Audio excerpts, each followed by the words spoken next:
Hello. इससे पहले कि एक्चुअल टॉपिक स्टार्ट करें, हम एक इम्पॉर्टेंट डिस्क्लेमर देना चाहते हैं कि ये वीडियो में है क्या और ये किसके लिए है।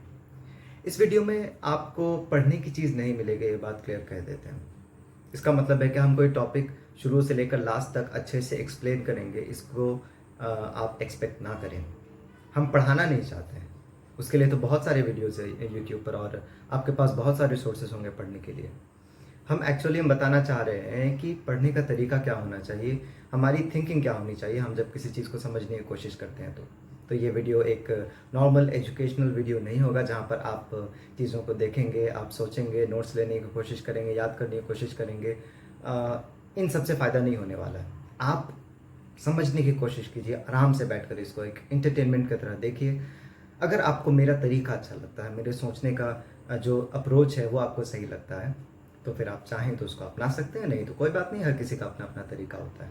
और हाँ, ये वीडियो है किसके लिए ये भी बताना बिल्कुल ज़रूरी है, ताकि आप आगे अपना दिमाग ना ख़राब करें। अगर आप इस कैटेगरी में नहीं आते हैं तो यहीं से वापस चले जाएं।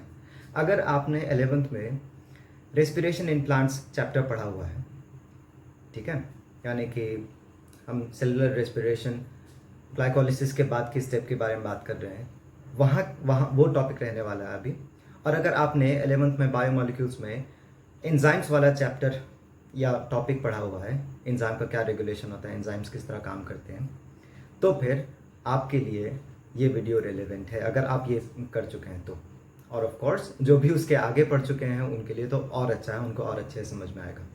तो ज़्यादा सोचिए मत, बस इसको देखिए। चलिए वापस आते हैं ब्लैक स्क्रीन पर। बाय। आप सभी का एक बार फिर से स्वागत है, लेकिन इस बार स्क्रीन पर। हम देख रहे हैं यहाँ पर लिखा हुआ है लिंक रिएक्शन। लिंक रिएक्शन कब होता है? ग्लाइकोलिसिस खत्म हो जाने के बाद पायरुवेट बनता है, और पायरुवेट की आगे जो प्रोसेसिंग होती है क्रेब्स साइकिल में जाने से पहले, उसको लिंक रिएक्शन कहते हैं। और लिंक रिएक्शन के चारों ओर आपको बहुत सारी चीज़ें नज़र आती होंगी। आपको मेरा कर्सर नज़र आ गया? ये देखिए लाल रंग का। हाँ, सबसे पहली चीज़ यहाँ पर आपको हम स्टार्ट करना चाहेंगे कि cycles with in the body. ये देख रहे हैं, यानी कि इसमें हम बात करना चाहते हैं कि हमारा बॉडी जो है, इसमें बहुत सारे मॉलिक्यूल्स हैं, बहुत सारे केमिकल्स हैं, वो यूज़ होते हैं, लेकिन यूज़ होकर हमेशा के लिए ख़त्म नहीं हो जाते हैं। उनका साइकिल चलता है बॉडी में, वो वापस से बन जाता है। हम देखना चाहेंगे कि वो किस तरह से होता है। बहुत खूबसूरत तरीका है बॉडी का हर चीज़ को बैलेंस में रखने का, हम उस बैलेंस के बारे में बात करना चाहेंगे। ये हो गया। उसके बाद बात करेंगे एंजाइम रेगुलेशन का। बॉडी के लगभग सारे रिएक्शंस एंजाइमेटिकली कैटेलाइज्ड होते हैं, और उन एंजाइम्स को कंट्रोल करने के लिए हमारे बॉडी में क्या ज़बरदस्त मैकेनिज्म्स होते हैं उसके बारे में बात करना चाहेंगे। और ये सब लिंक रिएक्शन के अंदर ही, ठीक है। हम एक एग्जांपल ले रहे हैं, जैसे कि हमने शुरू में ये कहा था कि मेरा मकसद नहीं है सब कुछ पढ़ा देने का या किसी टॉपिक को समझा देने का। एक एग्जांपल है कि आप किसी चीज़ को कैसे समझ सकते हैं। उसके बाद हम लोग बात करना चाहेंगे इंसुलिन की, कि इंसुलिन जो है वो किस तरह से रेगुलेट करता है इस रिएक्शन को, जिसका नाम आपने हमेशा सुना होगा। बचपन से आपने अगर कोई सबसे पहला हार्मोन का नाम सुना होगा तो इंसुलिन का ही नाम सुना होगा। वो किस तरह से इस रिएक्शन से कनेक्टेड है। हम देखेंगे कि ऑक्सीजन का क्या रोल है इस रिएक्शन में। भले ही इस रिएक्शन में ऑक्सीजन का कोई डायरेक्ट रोल नहीं है, लेकिन इनडायरेक्ट रोल क्या है और कैसे है, इसको देखना चाहेंगे। और लास्ट में हम लोग बात करना चाहेंगे विटामिन बी कॉम्प्लेक्स के बहुत सारे कंपोनेंट्स इसमें आते हैं, B1, B2, B5, B6। तो ये कितना ज़्यादा इम्पॉर्टेंट है हमारे बॉडी के लिए, और अगर हम लोग अपने डाइट पर ध्यान ना दें तो कितनी भयानक चीज़ें हो सकती हैं। तो ये सारी चीज़ें अभी वीडियो के शुरुआत में आपको लग रहा होगा कि बिल्कुल डिस्कनेक्टेड है, किसी से कोई लेना देना नहीं है, लेकिन लास्ट में आपको लगेगा कि इन सब के बीच में एक बहुत ही सुंदर सा कनेक्शन है, जो कि आपको लास्ट तक के लिए इंतज़ार करना पड़ेगा, जो कि बहुत कम लोग करने वाले हैं, ना के बराबर लोग करने वाले हैं, क्योंकि ये वीडियो 5 मिनट का होने वाला है नहीं, जैसे कि आपको पहले ही पता है। आजकल के जनरेशन के पास वक्त कहाँ है, 5 मिनट से ज़्यादा अटेंशन स्पैन होता ही नहीं है। कौन देखेगा इतना लंबा वीडियो? हम तो बनाएंगे, चाहे जो देखे या ना देखे। चलिए सबसे पहली बात करें कि पायरुवेट जो कि साइटोसोल में बना है, कब बना है? ये पायरुवेट कब बना है? लिंक ग्लाइकोलिसिस के बाद। ग्लाइकोलिसिस कंप्लीट हुआ, ग्लूकोज से बना पायरुविक एसिड, और ये माइटोकॉन्ड्रिया के अंदर जाएगा, माइटोकॉन्ड्रिया के मैट्रिक्स में। लेकिन ऐसा तभी होगा जब ऑक्सीजन मौजूद होगा। इसीलिए कहा है यहाँ पर ऑक्सीजन को ये वाले एरो से हमने दिखाया है। क्यों? क्योंकि अगर ऑक्सीजन होगा तो ही पायरुवेट जो है वो साइटोसोल से माइटोकॉन्ड्रिया में जाएगा। अगर नहीं जाता है ये, तो फिर पायरुवेट साइटोसोल में ही रह जाएगा। वेल, जब ऑक्सीजन लिंक रिएक्शन में भाग ही नहीं लेता है, तो फिर ऑक्सीजन की मौजूदगी क्यों इंपॉर्टेंट है माइटोकॉन्ड्रिया में घुसने के लिए? भाई, ये एक फैक्ट है, आप चाहें तो आप इसको मन में रख सकते हैं कि हाँ, अगर ऑक्सीजन होगा यानी कि एरोबिक कंडीशंस होंगे तो फिर पायरुवेट माइटोकॉन्ड्रिया के अंदर चले जाएगा, नहीं होंगे तो साइटोसोल में रहेगा, उसका आगे कुछ और रिएक्शन होगा, वो सेलुलर रेस्पिरेशन में आगे बढ़कर एटीपी नहीं बनाएगा उस तरह से, जैसा कि हम जानते हैं।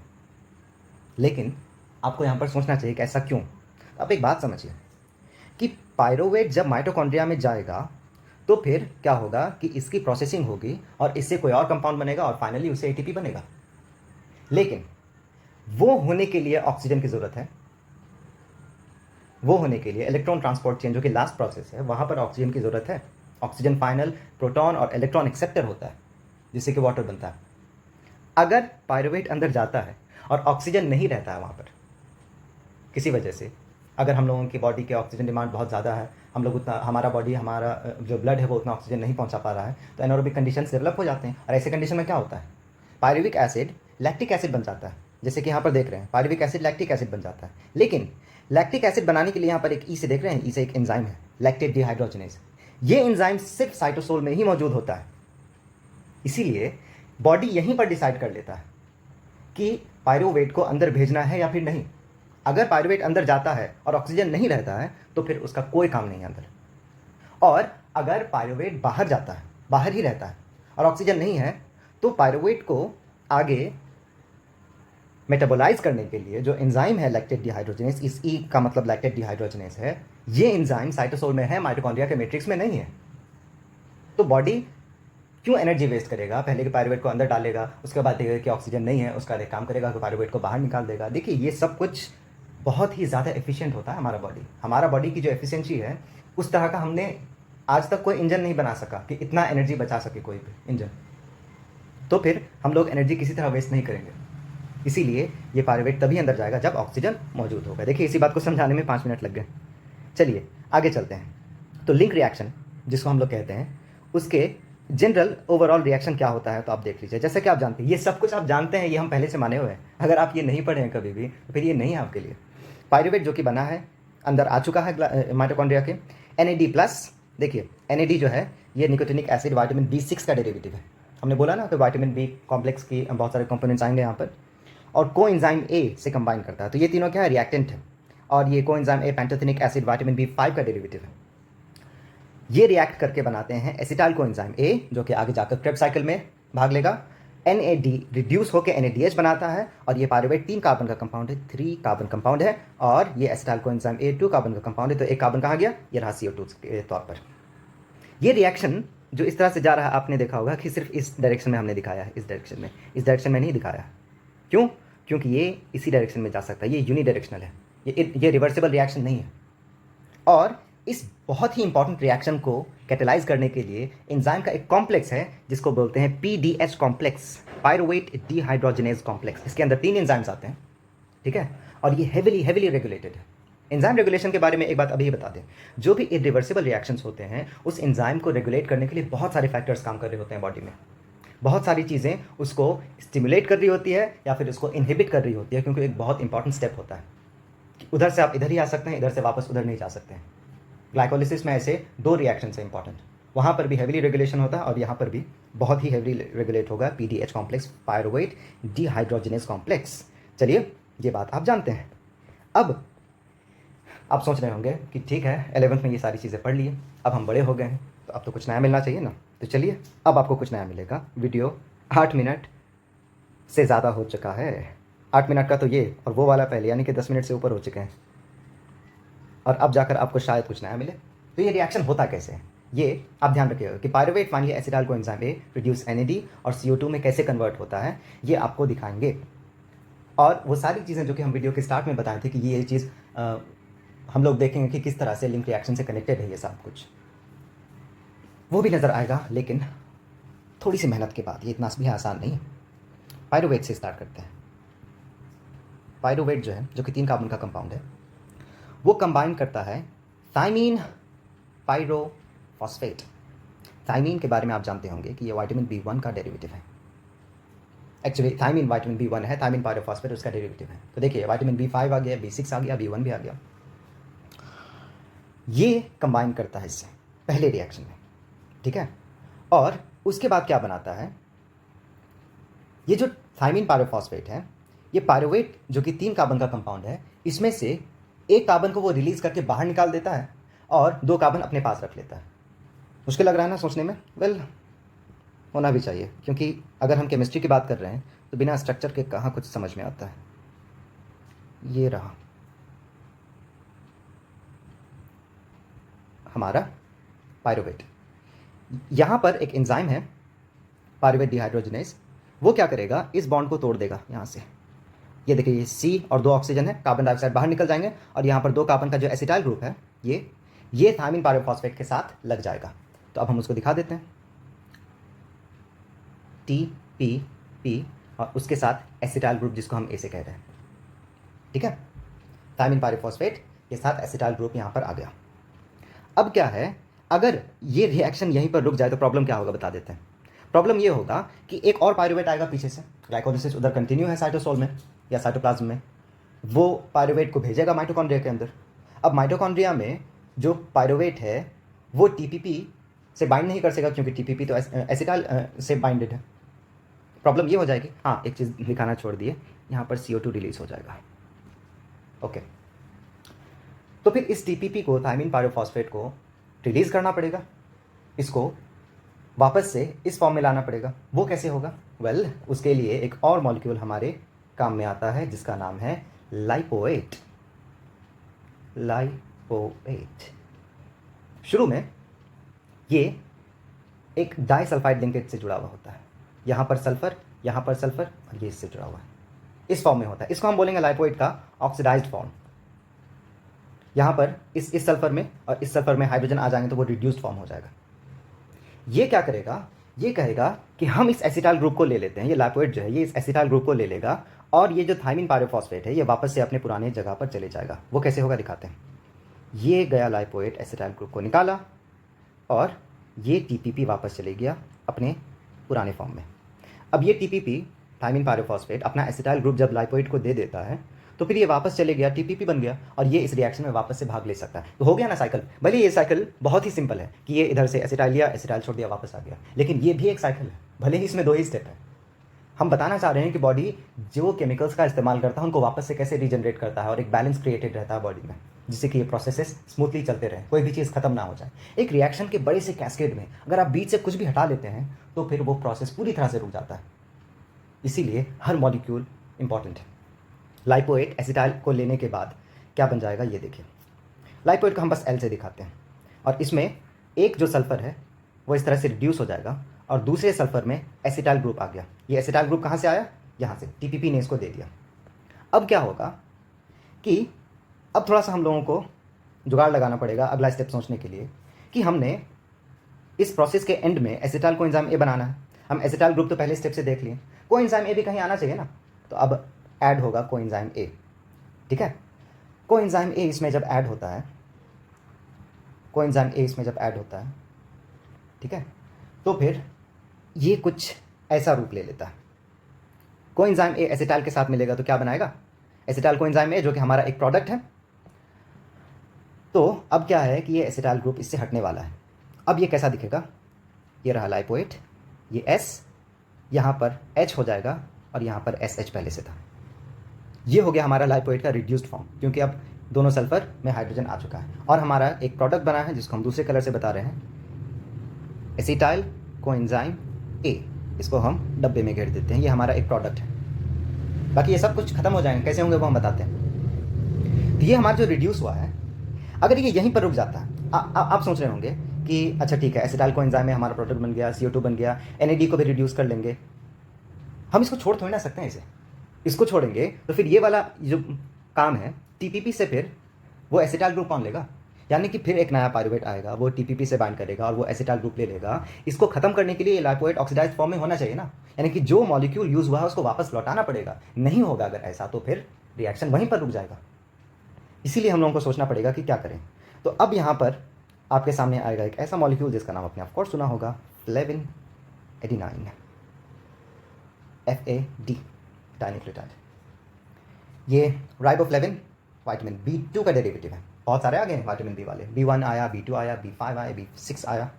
FAD क्या करेगा, ये जो दो हाइड्रोजन्स हैं उससे अपने आप को रिड्यूस करके FADH2 बना लेगा। अब देखिए, अगर इस सल्फर से ये हाइड्रोजन हटा लिया हमने, ये हाइड्रोजन हटा लिया हमने, तो सल्फर सल्फर बॉन्ड बना देगा। फिर क्या बन जाएगा? जी हाँ, शायद आपके मन में सही जवाब आ गया, वापस से ये यहीं पर आ जाएगा। और हमारा जो लाइपोएट था जिसके बारे में अभी हम चिंता कर रहे थे कि ये खत्म हो गया, इसको वापस नहीं बनाएंगे, तो ये पीछे आकर अपना काम कैसे करेगा? इसका काम तो फिक्स है कि ये TPP से एसिटाइल ग्रुप खुद मिलेगा, उसके बाद वो एसिटाइल ग्रुप कोएंजाइम ए को देगा और एसिटाइल कोएंजाइम ए बनाएगा।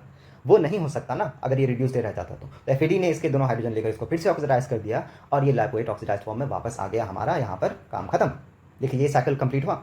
ये पहले ये था नंबर 1, उसके बाद ये बन गया नंबर 2, उसके बाद ये बन गया नंबर 3 और ये 3 वापस से 1 में आ गया। ये भी एक साइकिल है, हर जगह एक साइकिल आपको दिख रही है।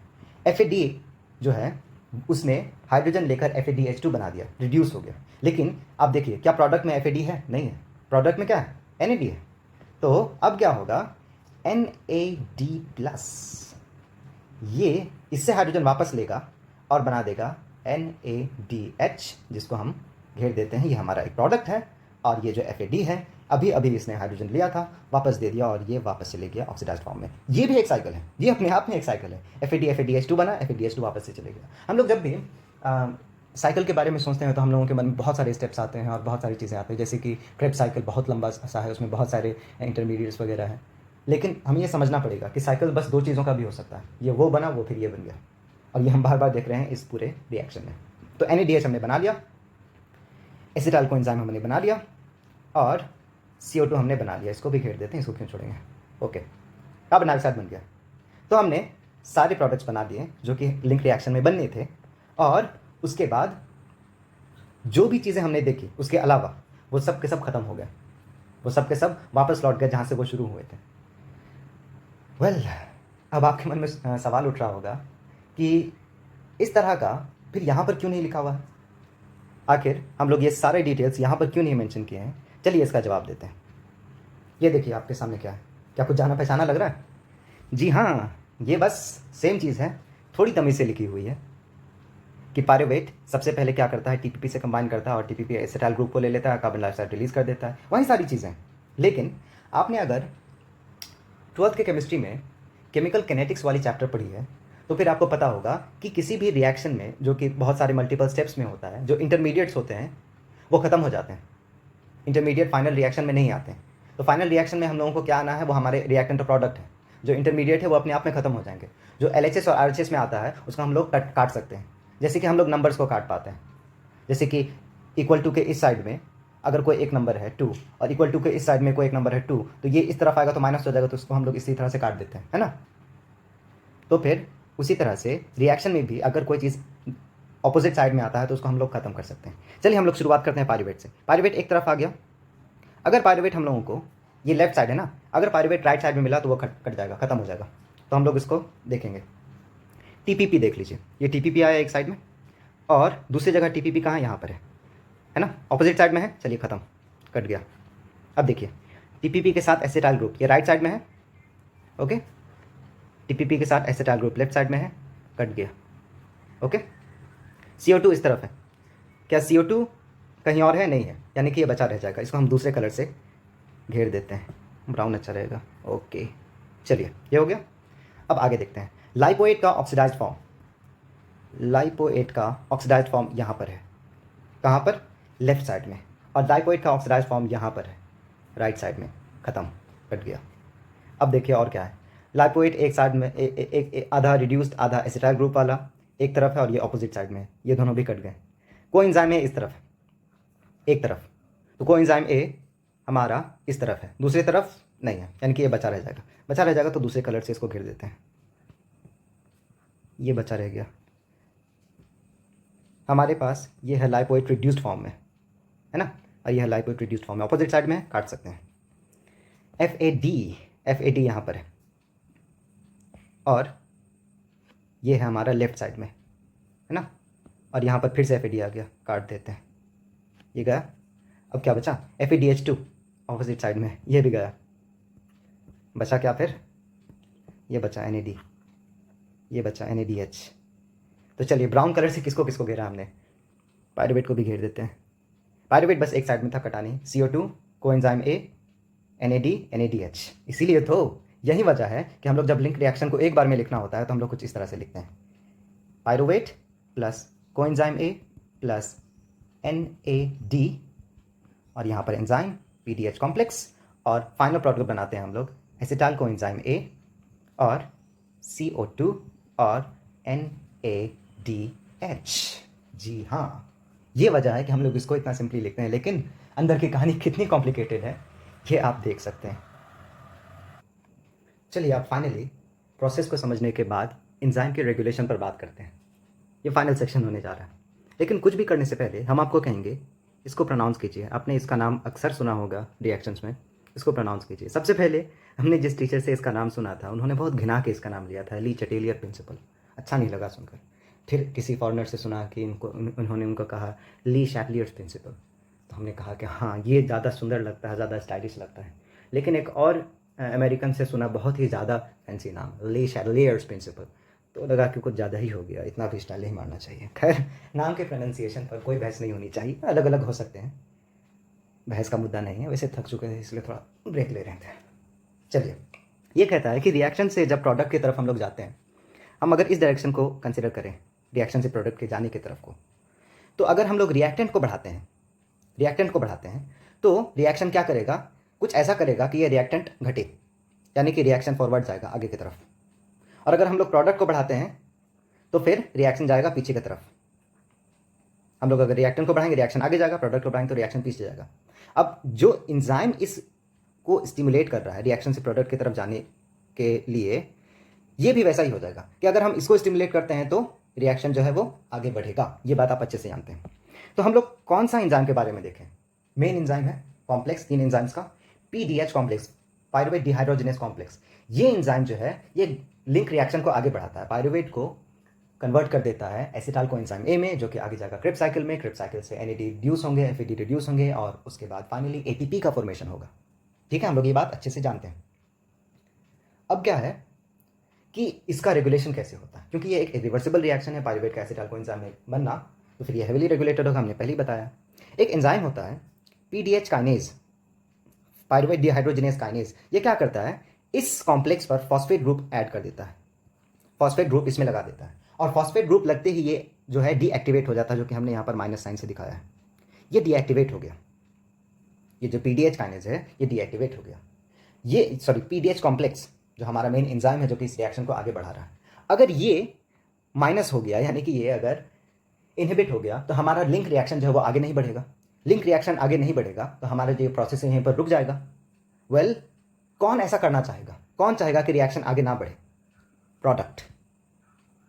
जो हमारा प्रोडक्ट बन रहा है लिंक रिएक्शन के बाद और उसके आगे भी, वो क्या करेगा, वापस आकर इस एंजाइम को कहेगा कि रुक जाओ, हम लोग बहुत हैं पहले से, अभी तुमको और आगे बढ़ने की ज़रूरत नहीं है।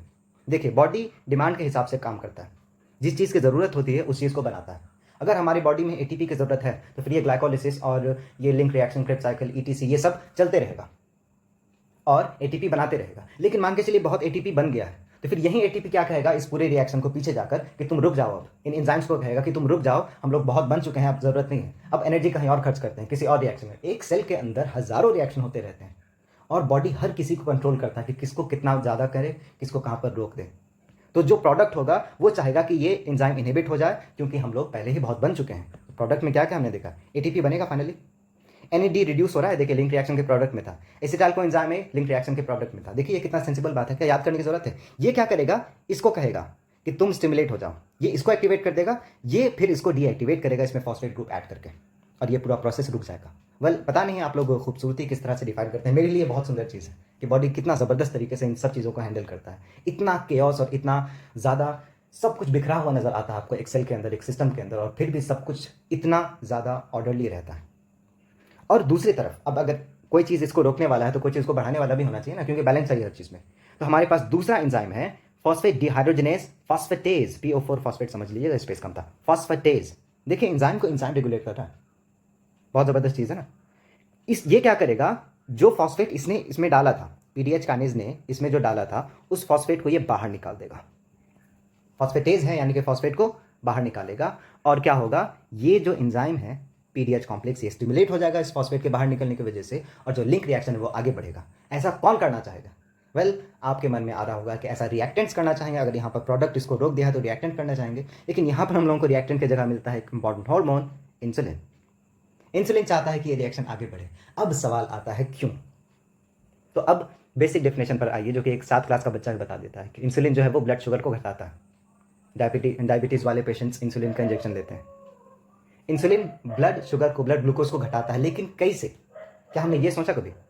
वो ऐसे कि ब्लड में जो भी शुगर है उसको सेल के अंदर घुसाना और सेल उसको यूटिलाइज कर सके, इसको इंश्योर करता है इंसुलिन। इसीलिए ग्लाइकोलिसिस में जितने भी इंपॉर्टेंट स्टेप्स हैं, जहां पर ग्लाइकोलिसिस हेविली रेगुलेटेड होता है, वहां पर इंसुलिन उन सब चीज़ों को स्टिमुलेट करता है।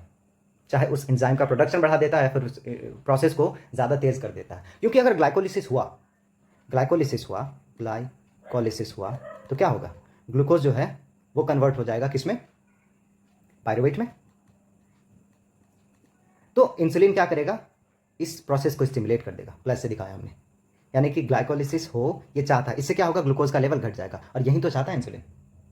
सेल में ग्लूकोज का लेवल घटेगा तो सेल क्या कहेगा कि चलो हमको और ग्लूकोज चाहिए। वो कहाँ से लेगा? ग्लूकोज को ब्लड से लेगा। फाइनली ब्लड से ग्लूकोज लेवल कम हुआ ना, इस तरह से इंसुलिन काम करता है। वेल, इंसुलिन के काम करने के और भी बहुत सारे तरीके हैं। इंसुलिन बहुत ही इंपॉर्टेंट हार्मोन है, लेकिन एक एग्जाम्पल है, पायरुवेट बन जाता है। अब आप सोच रहे होंगे कि चलो ग्लूकोज को हमने पायरुवेट बना दिया, किसी और कंपाउंड बना दिया, इंसुलिन काम है ग्लूकोज घटाना, तो फिर इंसुलिन का काम तो खत्म हो गया। लेकिन नहीं, ये वापस भी तो आ सकता है। बॉडी में ऐसे भी मैकेनिज्म्स है कि वो बाकी चीज़ों से मिलकर वापस से ग्लूकोज बना सकते हैं। जब ब्लड में ग्लूकोज की लेवल बहुत कम हो जाएगी तो जो भी इंटरमीडिएट से क्रेब्स साइकिल वगैरह के और ये पूरे प्रोसेसेस के, उसको जोड़कर बॉडी फिर से ग्लूकोज बना देता है। ठीक है, तो फिर वो हो सकता है, इसलिए इसको और आगे बढ़ाता है। किस तरह से? पायरुवेट जो है वो किस में कन्वर्ट हुआ? पायरुवेट कन्वर्ट हुआ एसिटाइल कोएंजाइम ए में।